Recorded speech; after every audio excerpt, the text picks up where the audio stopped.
RFI, Radio France Internationale, bonjour à toutes et à tous. L'heure quotidienne de retrouver votre journal en français facile. RFI à Paris, il est 17h. Le journal en français facile. Adrien Delgrange. Nous sommes le mardi 30 janvier. Et à la une de cette édition en France, Gabriel Attal à la tribune de l'Assemblée nationale. Le Premier ministre vient de prononcer ce qu'on appelle un discours de politique générale. Autrement dit, les grands axes du gouvernement pour la France. Aurélien Devernois est à l'Assemblée nationale. Dans ce journal, nous verrons aussi comment ont réagi les agriculteurs. La mobilisation se poursuit. De nombreuses autoroutes à travers le pays sont toujours bloquées. Stéphane Genest nous attend sur un point de blocage. Autre grand titre développé dans ce journal, au Proche-Orient, la guerre à Gaza, les bombardements israéliens se poursuivent. Et puis juste après ce journal, Radio Foot International, la CAN, la Coupe d'Afrique des Nations, avec à l'affiche ce soir Mali-Burkina, Maroc, Afrique du Sud, pour des places en quart de finale de la compétition. C'est le passage obligé pour tout nouveau Premier ministre français, se présenter devant les députés pour donner sa vision de la France, les grands axes de sa politique. C'est ce qu'on appelle un discours de politique générale.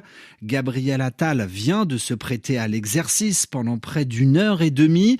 Alors de très nombreux sujets passés en revue. Aurélien Devernois, bonjour. Bonjour Adrien, bonjour à tous. En direct de l'Assemblée nationale, Aurélien, le tout nouveau Premier ministre Gabriel Attal, a énormément parlé de travail. Oui, c'est l'une de ses grandes priorités, soutenir ceux qui travaillent et mettre la pression sur les Français en dehors de l'emploi. La règle de l'assurance chômage pourrait donc être revue pour la 3e fois en quelques années. Plusieurs dispositions en faveur des seniors sans emploi vont aussi être soit supprimées, soit revues. En contrepartie, Gabriel Attal promet un effort sur les plus bas salaires, les impôts des classes moyennes et sur l'accès aux aides sociales qui devraient devenir automatiques. Et le Premier ministre qui veut, je le cite, déverrouiller, débureaucratiser, simplifier la vie des entrepreneurs, des agriculteurs face à des normes et des règles devenues trop compliquées selon lui. Cela fait partie d'ailleurs des revendications des agriculteurs en colère, mais pas beaucoup plus d'annonces en direction du mouvement paysan. Gabriel Attal a également fait de la politique politicienne en ciblant le Rassemblement national quand il a parlé d'Europe, accusant l'extrême droite de souhaiter au fond un Frexit à l'image du Brexit britannique.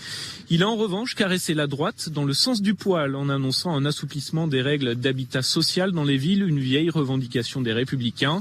À gauche, ce sont surtout les écologistes qui ont été visés, accusés une nouvelle fois de promouvoir une écologie punitive via la décroissance. Mais Gabriel Attal a malgré tout été beaucoup moins offensif que sa prédécesseur Elisabeth Borne à l'endroit des oppositions, leur promettant de toujours garder la porte de son bureau ouverte. Aurélien Devernois en direct de l'Assemblée nationale avec une mise en onde signée Jade Coury. La gauche qui a déposé une motion de censure contre le gouvernement de Gabriel Attal. Autrement dit, manière de mesurer le nombre de députés en accord ou pas avec la politique du gouvernement. La motion de censure doit être débattue d'un moment à l'autre. Rappelons qu'en France, le Premier ministre n'a pas la majorité à l'Assemblée nationale. Seuls les députés Renaissance de la majorité présidentielle se sont levés et ont applaudi le Premier ministre après son discours. Réaction à gauche, Arthur Delaporte est lui député socialiste. Il n'est pas du tout convaincu par la prise de parole de Gabriel Attal. On s'attendait à un discours creux, on a eu quelque chose d'encore pire, on a eu un discours profondément réactionnaire et terriblement poujadiste qui va menacer les droits des Français et en particulier leurs droits sociaux. Casse annoncée de l'assurance chômage, fin de l'allocation spécifique de solidarité qui va notamment mettre les plus de 56 ans dans une précarité renforcée, réduction et fin de l'aide médicale d'État comme ça a été annoncé.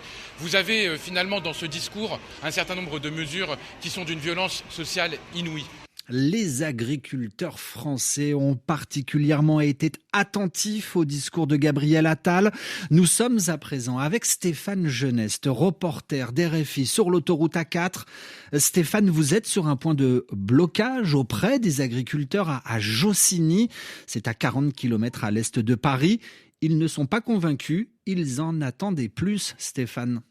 Oui, Adrien, la centaine d'agriculteurs réunis sur cette portion d'autoroute ont écouté religieusement la prise de parole du Premier ministre autour d'une enceinte de fortune.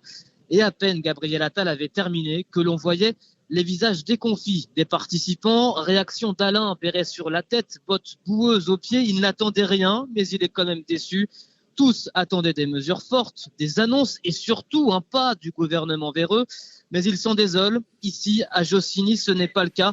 Et certains agriculteurs veulent même poursuivre le mouvement et aller à Bruxelles, devant les institutions européennes, pour faire entendre leur voix, Adrien. Stéphane Geneste, et la colère des agriculteurs français s'est invitée au premier jour de la visite d'État du président français en Suède.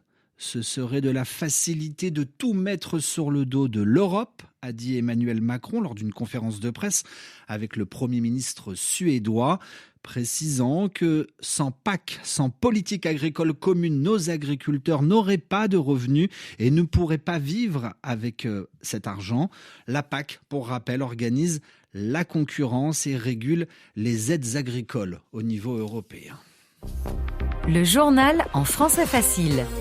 Il est 18h06 à Gaza, l'actualité en Palestine. L'UNRWA au cœur d'une polémique. L'agence de l'ONU pour les réfugiés palestiniens est prise dans une tempête depuis quelques jours. Elle a licencié 9 de ses 13 000 salariés, 9 employés qui auraient participé de près ou de loin à l'attaque du Hamas le 7 octobre dernier contre Israël. L'UNRWA a depuis ouvert une enquête. 12 pays comme les États-Unis, le Royaume-Uni ou encore l'Allemagne ont décidé d'arrêter tout financement. L'agence onusienne est pourtant essentielle à la survie de la population. Marine Lebec, bonjour. Bonjour. Dans ce journal, Marine, expliquez-nous en quoi, avec l'avenir de l'UNRWA, c'est le statut des réfugiés palestiniens qui est en jeu. Eh bien, ce statut de réfugiés, les Palestiniens y sont très attachés. En 1948, 700 000 Palestiniens sont forcés à fuir leur pays. Un an plus tard, l'UNRWA est créée et elle leur donne le statut de réfugiés. Cela leur donne une protection et ils sont reconnus comme déplacés. Depuis, les réfugiés palestiniens ont gardé le rêve de rentrer dans leur pays d'origine, un droit au retour devenu l'une des principales demandes des Palestiniens.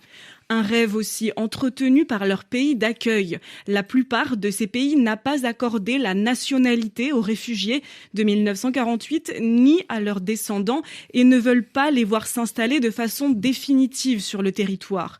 Ces descendants, même 3 ou 4 générations plus tard, gardent donc encore ce statut de réfugiés.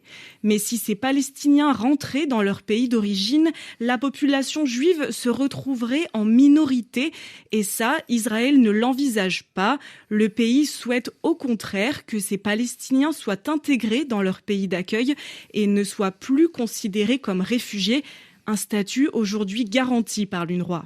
Merci beaucoup Marine. Marine Lebec dans votre journal en français facile. Et puis pendant ce temps-là, dans la bande de Gaza, d'intenses combats continuent entre l'armée israélienne et le Hamas, où plus de 120 Palestiniens seraient morts en 24 heures d'après le Hamas. Sur le plan des négociations, le Hamas dit examiner la proposition d'accord de cessez-le-feu avec Israël, résultat d'une réunion organisée à Paris le week-end dernier entre des représentants américains, israéliens, qatariens et égyptiens. RFI.